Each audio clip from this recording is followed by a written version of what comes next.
Welcome to Catalyst Chats, where leaders spark ideas, share wins, and tackle people challenges that shape the future of work. Hi, everybody. Welcome to Catalyst Chats. I'm Lindsey Hammer, and today I am excited to be speaking with Jaime Klein.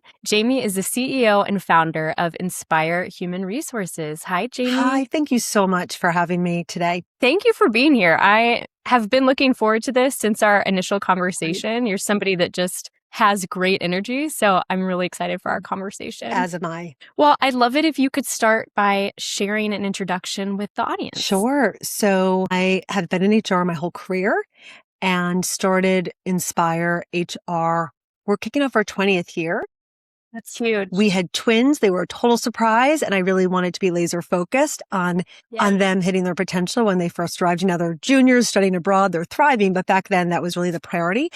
And what I learned during that time is when I started this from like the corner of my living room at a desk, there were lots of folks who were in my seat where they were just at a moment in time where they were not able to lean in fully to their career, whether it was raising kids or aging parents, whatever it might be. I always say fractional work makes us whole as a human, and they had other things that they also were focused on. So it was a tremendous market of talent. We call our folks experts, all part-time employees across 6 states, but we found a great group of experts who also are just excited to do really cerebral HR work, but on a part-time fractional basis. Yeah. So that's kind of our story. And we do everything HR under the sun, big companies, small, but we're kind of on speed dial for, parental leaves and key projects and things like that. Yes. Yeah. That's amazing. And what a incredible challenge. I'm sure you've overcome some huge obstacles doing that as you were a new mom. And that's just an amazing journey. Thank you. It was so funny. I remember in the beginning, just kind of explaining to folks that we're going to hire us, like the concept. And they're like, let me get this straight. You're available until 2:00, 3 days a week. We're in this like big boardroom with like the mahogany desk. And all I could think is, just wait. So with that, I was like, give us a shot. It's better to, Airbnb a mansion than have access to no mansion at all, right? Totally. And over time, but no one was really doing this back in 2006 when I had the idea. So probably if someone was, I would have just happily worked for them. But I thought, you know what? Around what I have going on at home, let me go ahead and start this. And boy, the market had a great response. And there were just so many experts who were excited to jump in. So, but in the beginning, it was a little bit like an SNL skit explaining what we were up to. Yeah. If they haven't done one of those, they should. Yeah. Well, and here you are 20 years later. Who knew? Incredible. Yes. Well, talk to me a little bit about your experience founding. You've mentioned kind of the journey, but some of the lessons learned and then how you've seen things evolve in HR over time. Yeah.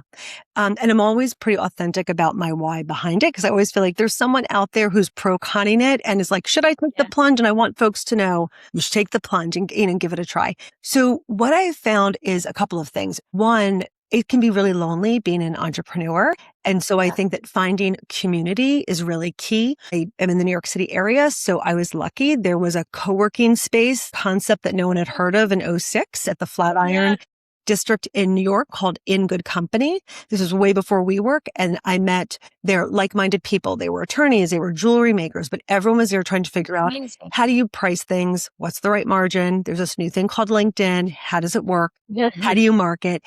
And so these are all things that are universal, no matter your zip code or company size. So I think that that's the first thing. And in terms of the journey, I think that it's interesting. The economy has been a touch volatile over, at different points. And I think that for a lot of people, they would rather be kind of a workaholic around hours at work for them than ever risk being called into the conference room and being told, we're so sorry. Thanks to your 15 years of service, but due to changing business conditions, your role is eliminated. They feel like they're actually having more agency and, believe it or not, more job security hanging their own shingle. It's really interesting. Totally. And again, I identify as a female, and I just have to say, a lot of times in these circles of entrepreneurs, it's folks from marginalized groups, just folks who maybe for a variety of reasons, just the whole corporate setting, for a variety of reasons, it just might not have been the perfect match for them. So just to kind of call that out, it's a bunch of trailblazers, but Yeah. I think it's important that you highlight that, because I do think that there's so much beauty in diverse perspectives. And I think oh my God.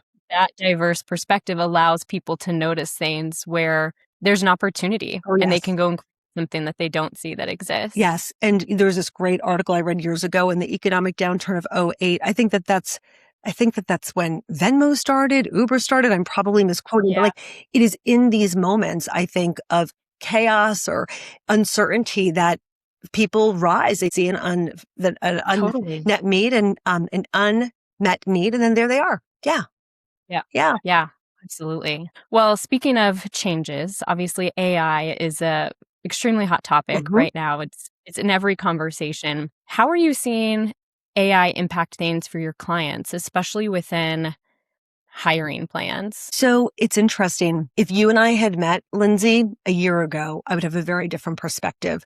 But as I sit here, we're talking in March of 26 here in the first quarter. Here's what I'm seeing. A lot of leaders are looking to HR to say, can you please come up with, as always, the workforce planning strategy? And HR is really being tasked with sorting out what is the right approach, because technology, AI specifically, it's its promise of being able to automate joyless work, of being able to do things with greater efficiency, specifically at the entry level. So many of the HR brethren that we're working with have said that they've decided to really take a pause on hiring up. Some have even done layoffs, thinking that the technology is going to solve it. And we actually just did a blog on this last month.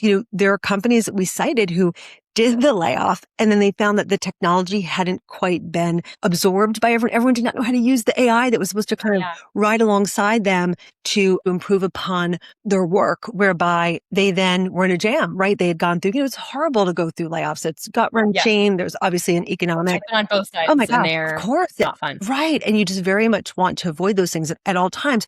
And they really have regretted it. So that is an extreme case. So I think that's certainly a piece just to call out. And so what, we, these monthly salons, or we'll bring together heads of HR just to talk in kind of a safe space. And I can't think of anyone who's nailed it, who's like sorted it all out, right? We're all kind of building the plane while flying, and very much trying ourselves as HR colleagues to get up to speed and very much look for efficiencies to do stronger work. But it's very much impacting, I think, the workforce plan. What I would say, though, is that the strongest organizations have a very modern approach. They've accepted that the AI is always going to be woven in. Some jobs can be done by AI fully with a bit of human oversight. Some jobs will be done by humans with some AI support. And what I am seeing is that the smartest leaders are building in that to their org structure, whatever it is. We could do a whole other conversation about how it's impacted the recruiting process. That's been fascinating. But that's a whole other TED Talk, probably. Yes. I'm hearing that there's definitely a middle ground that needs to be found. And obviously, none of us have found it yet, or we'd all be doing it. But how are you helping your clients find that for themselves? Because I think there's not a one size fits all. Yeah. Well, what I would say, I'm in the New York City area. US is doing its very best, but each state is kind of trying to determine their own laws. And then, of course, there are some federal laws. I always look to my colleagues in Europe, because they are probably a good year or two ahead of us in terms of privacy, integrity, safeguards. So the first thing we always tell our clients is to very much set up a council that is like a PMO on steroids, right? Really a group that will take a look at things from all the different vantage points, from legal, from tech, from the people space. So that's step number one. Number two is to make sure that you have very much a realistic plan of who your population is. So if you have enthusiastic learners that can't gobble up tech fast enough, then let's go ahead and, have kind of surgical, very customized training plans for them. You might have other folks who are a little bit more versed. Let's really meet them where they are. So the whole change management strategy, I think, is really key. So I think first step is the council. The second step is to come up with what your plan is. And the third is to really do an audit of the entire employee experience, really, from the moment that the job is posted to, all the way through development to what I call the elegant exit, and making sure that you have opportunity, that you really are kind of weaving AI into the whole thing. But what I am seeing as time goes by is really this convergence of tech and HR leadership roles. And Moderna actually created a CTO/CHRO. It has a title that's escaping me, but they are that committed and they really feel that they need HR to very much be so involved in looking at how technology impacts the employee experience, but also just the way that humans interact with the technology, that's an organization I'm keeping an eye on. Yes. Because I think that's probably something that we're going to see more of. I think that's a super fascinating and important role. I think that between tech and people, there almost needs to be an interpreter. I've had the opportunity to do some beta testing with systems and be that kind of voice in the middle, and they are speaking different languages. Right. So I think that's a really smart investment and thinking about that more holistically versus technology making it an experience versus it being a tool. Yes, absolutely. And there are some organizations that I'm sure you know that really have built it in. So for example, Pfizer, they actually have use of AI as one of their kind of company goals and objectives. They have coding days, in the office, in open floor plans. They really try to make it as fun as possible and make it, healthy competition between colleagues. Okay. Promptathons, but what gets measured gets done. So if at the very top of the house, leaders are saying that this is now going to be woven into company goals, department goals, guess what? Personal goals. You want to really be able to show that you have that growth mindset, that you're a quick study, and also be a rule follower, right? Because there's a lot of I think, temptation for employees to not always comply with what the organization's guidelines are. There's a lot of or not realize maybe even that they're sharing information that's proprietary or going beyond what they should. And you must see this all the time. But to have, if the organization doesn't have an AI philosophy, mandated communication, I think that people will kind of figure things out on their own. And there's a lot of, we find ourselves here in March. We're finishing up performance appraisal delivery season. And you better believe that a lot of people were doing first round drafts using AI. Yes. In December when it started. And if the organization didn't have their own proprietary co-pilot, you better believe under their desk, they were doing some drafts, looking for synonyms, whatever it is. So I think just to kind of meet people where they are, that they're using it more and more at home, and then being very realistic of how you weave it in. Yes. Yeah. And you hit on the metric side of it, measuring the productivity. And I think that also has to be at the top of this because there's so much noise around it and there's a lot of slop. And I think anytime there's a technology transition, we're learning and we're figuring things out. And so a lot of experimentation, but also probably an increased opportunity for decreased production in the beginning. Of course. While you're in that learning state.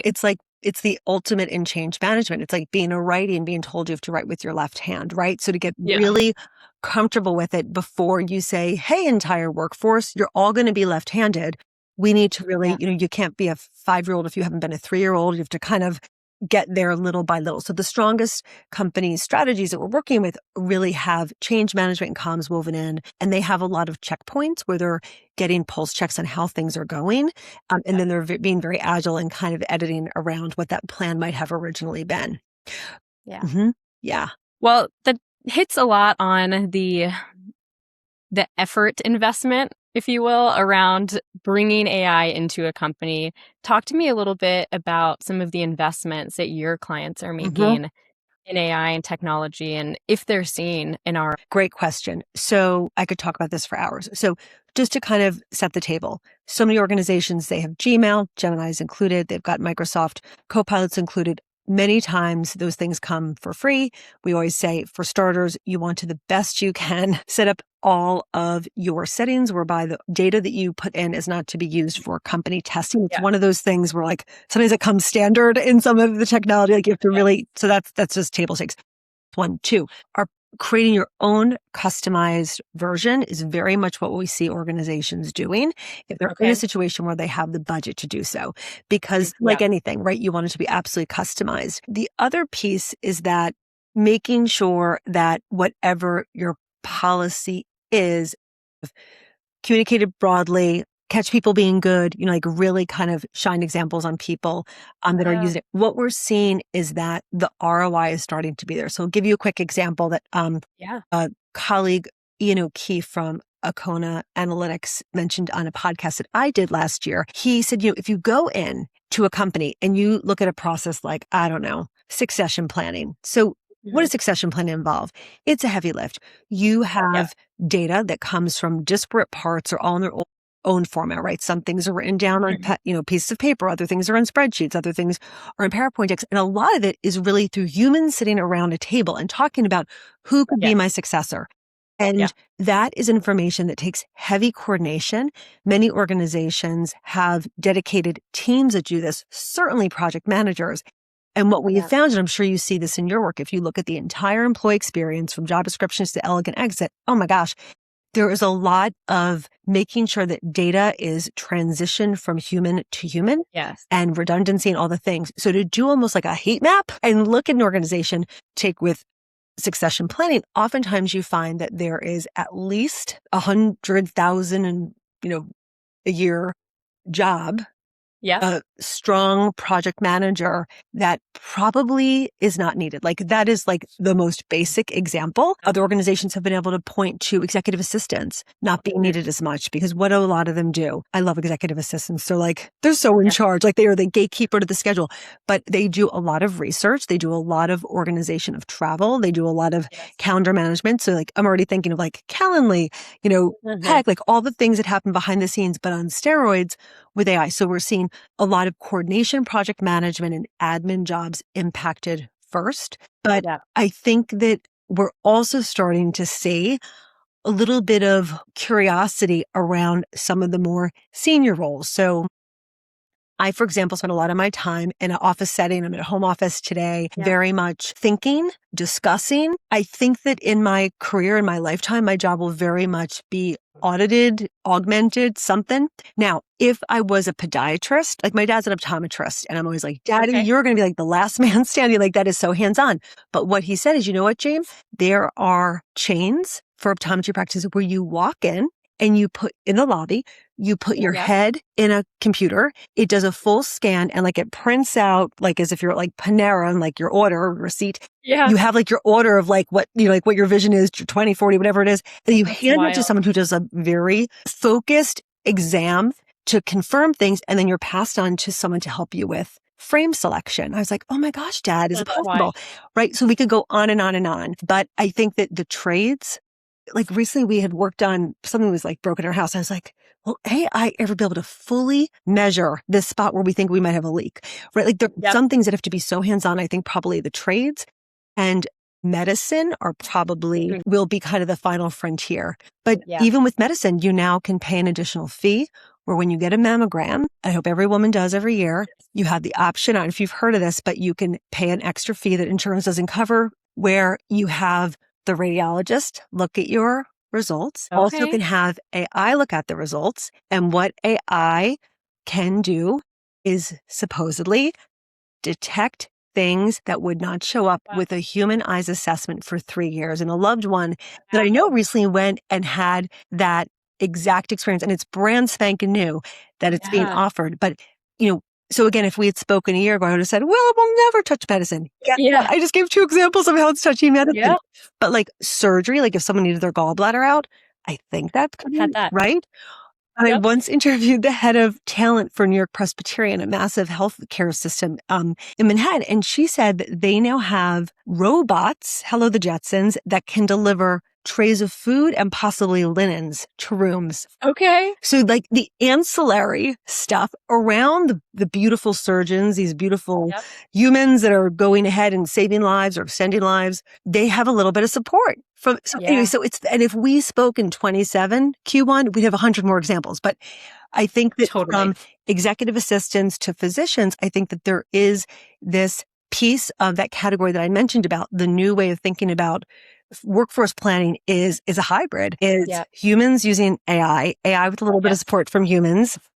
And some things 100% human, some things 100% AI. And I think that this example, the 2 examples of the medicine could be examples of human, the final frontier of medicine, humans with support. So it's really interesting. And I always say like, I think if we were opera singers or actuaries, our lives would not be as exciting and rich, but we're in the space of HR and there's always something that we're learning and things are changing, right? Keeps us out of trouble. Hopefully most of the time.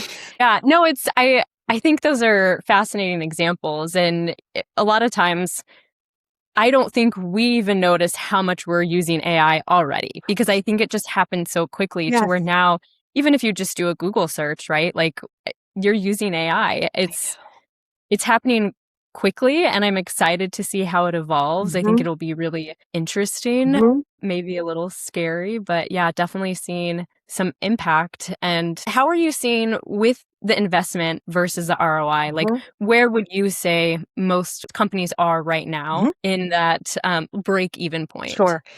I think we have a lot of enthusiastic learners, and I think that the ROI, I've heard more and more in the last 3 to 6 months, more of the ROI get reported in HR scorecards. So behind the scenes, HR, they have scorecards, they've got goals for the years.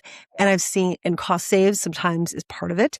I've seen cost saves attributed to AI show up. So the first place that we see so many of our clients begin with AI is very much around talent acquisition. So, right, because it's such a high volume, such a heavy hands-on assessment. And, we had ATS, applicant tracking systems, that started popping up 10 plus years ago, probably 20 or 15 years ago. But now I don't know a leader that doesn't at least run through AI their job description, right? I can't think of one. So I think just the job description development, the screening of candidates, I could go on. I mean, sometimes first round interviews are with an AI tool. How great to have to put on makeup for that one. But I got to tell you, there really is a cost save in some of this. So what we are starting to see is that there are cost saves specifically in talent acquisition and a bit in kind of coordination of the core HR space. So those are the areas, but I can't think of an HR department that hasn't at least flirted with bringing in an online, an AI tool that helps with executive development and real-time coaching, that helps with succession planning, that helps with streamlining job descriptions. And it's not perfect. I will share with you that one of our clients said that they had they decided to go ahead and bring in an AI tool that guaranteed that it could very much, screen piles of resumes and give you the top 10 for you to consider. So he went to his team and they spoke and he said, I want us as a team to really beta this for 3 months. And I will share with you that there was some resistance. I think it is hard to hear that some of your jobs, recruiters hate change. You better believe it. So, but he finally got them on the bus and he said for fun, like there was a senior HR role in one of the divisions and he threw his name in the hat. He said he was not selected. So I just share that with you because AI ain't perfect, right? If this amazing HR leader wasn't, picked, that we're learning something. So I think it is always a running start, but it is not the be all end all. But I gave a very long answer to your question. But yes, we're seeing the ROI and there are countless vendor opportunities to start with. Like, for example, I don't know, 10 years ago, I don't know anybody that had even 7 years ago, I don't know anyone in our HR circle who said, yes, I'm using a virtual tool for real-time coaching. Like that's kind of a new thing, but applicant tracking systems have been around for a long time where you get Workday and it's like a module. So now that can be zhuzhed up with a little diamond-shaped AI agent on the side, the way that if you're an Amazon or Target's websites. So I think that even the old, the things that we had kind of accepted were going to be automated a bit, now have a AI zhuzh. The zhuzh has happened. So I will... You use recruiting it as an example. I will try not to get on my talent acquisition soapbox, but I mean, most of my career in recruiting operations was leading recruiting operations for a large company starting in 2017 and 2018 is when I really remember us testing and piloting and really getting experimental with the screening process, with the resume review, the job description, and keywords. Definitely was not right in the beginning. And so was very much remained in the experimental state. But we've seen that come a long way now. And there's also a lot of concerns still around it. And Agreed. AI is based off of data. And a lot of times we've made mistakes in recruiting. So that data is not always right that it's building off of. I won't get on my soapbox, but it's got a long way to go. But I think you're spot on with what you shared about it and how we have seen that progress. And what AI cannot do is assess if a candidate arrives on time, if they're lovely to reception in the lobby, if they see a banner that you're having a LGBTQ employee resource group, if they say, oh, that's so cool, or if they are showing that they have bias. These are things that and what they can't do is if you go into an interviewer's office and you see that there's a condolence card on their desk, it doesn't know to say, I'm so sorry, did you have a loss in your family? Like, these are the quintessential human things that give us a sense of security or belonging or that we're enough and inclusion and all of it. So that I think is paramount. So again, we're living and working and parenting in such interesting times where I think a lot of this is being built, assessed, and it will continue to get edited. And let's talk about our new college grads. Yes. Can you imagine if your first interview was with a bot? No. Right? And like you do it in your slippers, so it's kind of exciting, but then you just get ghosted afterwards. Like there's just that lack of humanity and of learning how to carry yourself and have presence that we don't get when it's all automated. Clearly, it's like a watch this space kind of thing. Yeah. Yeah. Yeah. I think AI is making our human qualities that much more important. Without a doubt. Without a doubt. And yes, without a doubt. Yeah. I mean, we can just read a room. Like, I'm not good at math, but man, I can size up where the power sits at a boardroom table in 4 seconds. Again, I have 1,000 flaws, but that's one thing I got. And I don't think that, that will ever, So we'll see how it all goes. But I think that there's a lot to be said about the way that we show up for each other as colleagues and humans. And, it was only 6 years ago that there was a global pandemic. I mean, I just think we've been through a lot as a society. It feels like a different lifetime. Yeah. Pre-pandemic. Yeah. If you're brave and you turn on the news, that could kind of throw you. There's just a lot going on. And so I think to be able to check in with an employee and say, how are you really, really doing is that's the glue. I think, there's been so much research on why people leave jobs, and compensation is not number one in that list, is the relationship with their direct leader. So people stay for people. Yeah, they really do. So I think that all of those things are really so important. And as you said, so astute more than ever. Yeah. Yeah, absolutely. And I'm obviously biased, but I think HR plays a critical role and needs to be at the forefront of all conversations with companies and what they're doing and how they're investing, how they're building. That said, I think at times, HR has a reputation of being scary or the bad guy. And a lot of times HR's role can be saying no. How do you think HR leaders should be showing up at the table, and where is our place at the table? I think our place is there's two things. One, I think that HR has a reputation for being a little light on calling out the ROI and the analytics. So I think HR's role is to read the room and show up with data, just like our marketing brethren do, right? Any other group has measurements for performance that deem success or not. And I think that showing up with data, I think, is so key. The second thing is, I think the number one job for HR is to do the very thing, Lindsey, that you just spoke about, which is keep on bringing that human element. So the most basic example, if an organization says, you know what, for Q4, we're not going to do that hiring of the sales team that we thought of. We're going to really rely on a new AI tool to just be the adult in the room and say, I totally hear you. And boy, would I love to have those cost saves, but I just want to think about those implications, the change management, the communications, the ability for people who do not get let go to still feel like they are at the right organization that they can call home and still be engaged. Just to kind of bring in those things into conversation, or to remind tech brethren how long it takes a human sometimes to learn a skill. We're in a very multi-generational workforce. So understanding that everyone has their own readiness to jump on the bandwagon with tech, I think that those things are really key. So it's reimagining the employee experience. That's table stakes, just like marketing needs to reimagine how marketing gets done, right? And sales needs to. So that's kind of the functional area, but being kind of the the conscience of the organization. Yeah, I think that is what really for it. That's the role.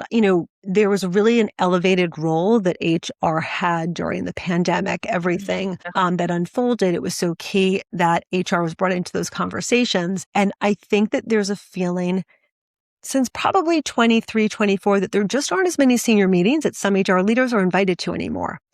Because of the fires that were being put out 2021 and 22 from, the overdue racial reckoning in our country after the murder of George Floyd, and everyone was trying to quickly stand up a DEI function to the how do we create a sense of wellness and mental health support for employees working at their dining room table, endless, right? All the things. Oh, and by the way, you're never supposed to ask anyone anything personal about their health. It's like what they teach you, like your first day in a master's program, to really kind of be the school nurse. That was wild too, to be like, well, you have someone at home who has a respiratory issue, who's a loved one, like the amount of questioning that we had to do, right? So all the things. So boy, were we in those meetings, right? But something happened 23, 24 when the pandemic felt a little bit in the rearview mirror. I think that there was less of bringing HR in.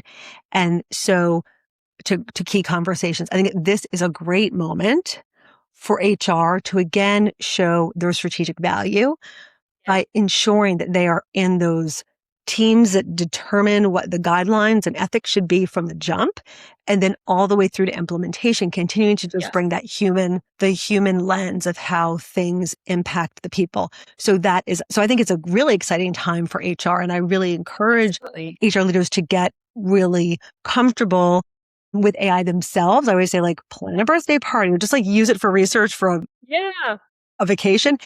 Just low stakes, try it. Yeah.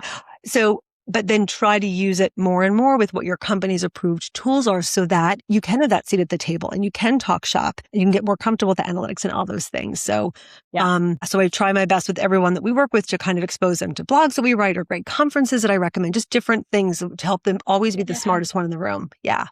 Yeah, that's great. Yeah. And I think that perspective can be so meaningful because sometimes when company leaders they're in it, they're in the grind, their heads are down, we're the ones to kind of bring their eyes up and make sure that they're looking around everywhere. Yes, it's very exciting times for sure. Yes. Well, speaking of exciting times, y'all have been at this for 20 years. Tell me a little bit about your vision for the future of Inspire HR and your goals for the next 6 to 12 months. Sure, definitely. How much time do you have? So for starters, my number one goal is to always be kind of the go-to provider for all things HR fractional. We are really one of the first to market with it. And I love that so many organizations offer it, but my goal is that we kind of continue to show up in a way where organizations really want to bring us in. Yeah. That's one. Two, I would like to do much more with technology. There is so much focus, prioritization, and budget around HRIS systems being implemented. So being a thought partner to those types of assessments of what tech is needed and implementations, I think is key, whether it's helping with change management or communications. And again, bringing that human piece to HR tech implementations is another goal. I also would love to do more work in, again, we're based in the New York area. I would love to do more work in the Americas, just have more of a geographic reach. So those are things that I'm really focused on ahead. Yeah. But same DNA, still doing all the HR things on a fractional basis. It's always kind of been the same core, but that's where I kind of see our growth coming from. Yeah. Absolutely. Well, that's super exciting. I can't wait to see what's to come for y'all. And Thank you. I'm super grateful for your time, Jaime, and all the expertise you shared with us. Sure. Is there anything else you want to leave the audience with? I just think it's so important that we as humans just keep on prioritizing self-care, whatever your thing is, whether it's, promising you'll brush your teeth before you touch your phone or going to that yoga class or walking, 5 miles instead of 4, whatever it is. Just, I think in these uncertain times as humans globally, I think just doubling down on self-care is really key. So, what a great reminder. Thank you so much for the time today. Thank you, Jaime. Yeah. Thank you for listening to Catalyst Chats. Like, share, and don't forget to follow.